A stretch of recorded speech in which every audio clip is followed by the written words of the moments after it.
I don't know about you, but it seems like a lifetime since the pandemic sort of broke out and things started shutting down. It's only been about 2 months, but we've seen life change so much, and we've heard so many news stories that cause us to worry and to fear. We've had to change plans and, figure out new ways of living and get used to screens being the way we see each other. And I know I've gone from asking questions about how am I enjoying life? What sparks joy? To how will I even survive? I've started to long for a sense of community, for things to return to normal, and starting to recognize, though, that that's not going to happen for the foreseeable future. When I'm stuck in survival mode, longing for joy, wanting peace, one of the places to turn in the Bible is the book of Philippians, a letter that the Apostle Paul wrote to a group of his friends as they both faced different challenges.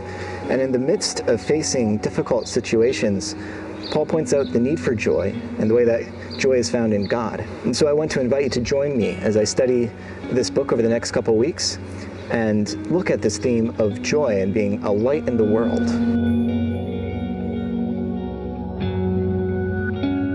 Being lights in the world is a biblical theme that we see repeated throughout the Bible. We see that Jesus is the light of the world, and he invites us and calls us to be lights in the world as well.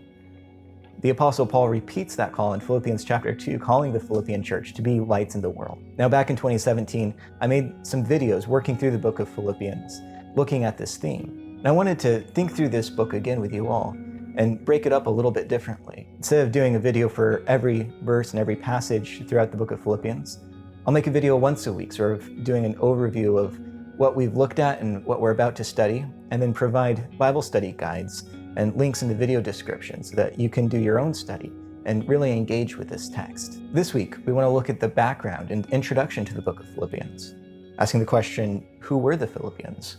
Why was Paul writing to them? Growing up, sometimes I would get confused between the Philippians and the Philippines and think that Paul is writing this letter to a church in Asia, as I grew up and learned that it's actually Paul writing to the church in Philippi, a Roman colony in Macedonia, sort of northern Greece area.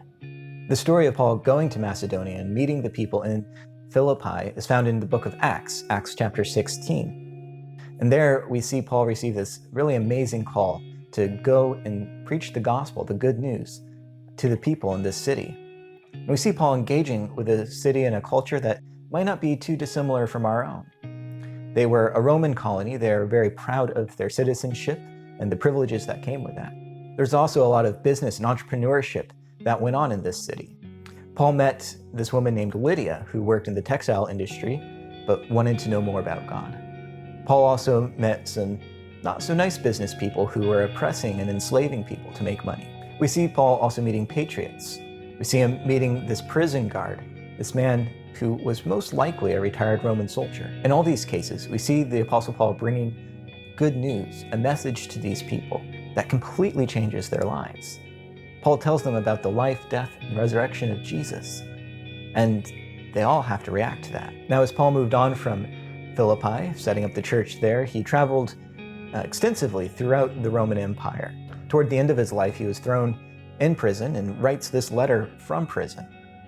Throughout the life of Paul, he's always in the synagogue or in prison or on his way from one to the other. And that gives him the ability to write from a perspective of someone who has lost a lot of personal freedom, someone who feels very restrained and constrained and isolated.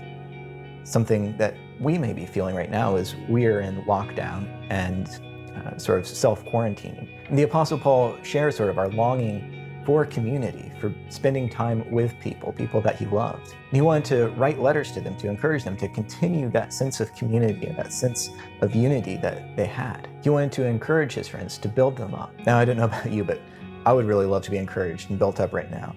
We need the encouragement the Apostle Paul is writing. And we need to remember in our relationships, our friendships, that God is still real. He's at work, even if things look a little bit different right now. We do need to remember our friends and family and to be connected. And we need to remember that God is with us, both in our own lives and in our relationships with others. So I'd invite you to study this week with me Acts chapter 16 and Philippians chapter 1, verses 1 to 11, as we start to see the encouragement that the Apostle Paul offers and the hope that he points us to. As you think about this text and as you work through it yourself, feel free to email me any questions you may have or any thoughts that come to you. I'd love to make this series as conversational as possible, so feel free to reach out and we may include that in a future video. Thanks, and God bless.